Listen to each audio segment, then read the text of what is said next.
Matapos po ang mahigit 3 taon, tetestigo raw ang lalaking nakuha ng CCTV na nag-withdraw gamit ang ATM card ng isa sa nawawalang sabongero.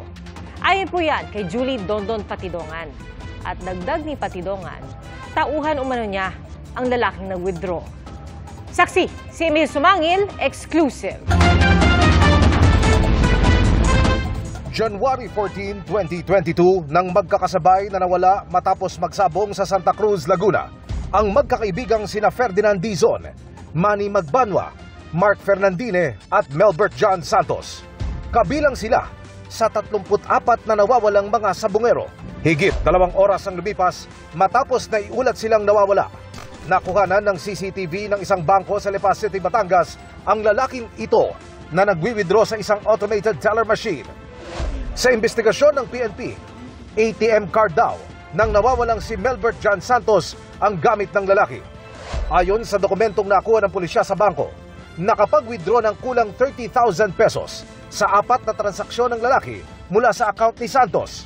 Kung ma-identify po natin itong nag-withdraw sa ATM, siya po ang magbibigay liwanag dito sa investigasyon na to kung bakit po napunta sa kanya yung ATM ng isang biktima. Ngayon, matapos ang mahigit 3 taon, sa pamamagitan ng whistleblower na si Julie Dondon Patidongan alias Totoy, nagkaroon ng linaw kung sino ang lalaking ito.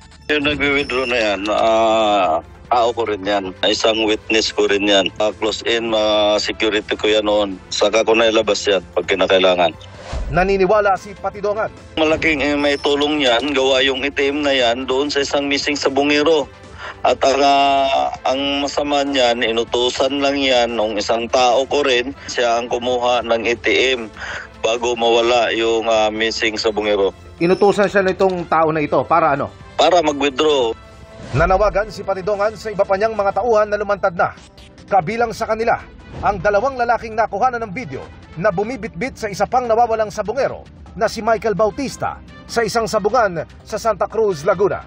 Yung sila at saka si mga tao ko lang din yan. Ang masama lang, nakuhaan sila ng video at todo tanggi at ginamit pa sila ni Mr. Atong Ang na mag-witness against sa akin dahil ako ang tinuturo nilang mastermind.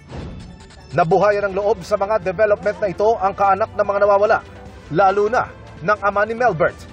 Dati na kasi silang umasa na malilinawan ng investigasyon ng matrace at ma-recover ang cellphone ng anak. Pero hindi raw ito umusad kahit pa natukoy umano ng mga investigador na ibinigay sa sibilyan ng isang pulis ang cellphone ng biktima. Buti lang daw sa pagtatanong ng investigador na itanong daw kung anong pangalan ng pulis. Ano kinalaman ng pulis, Kuya Lambert?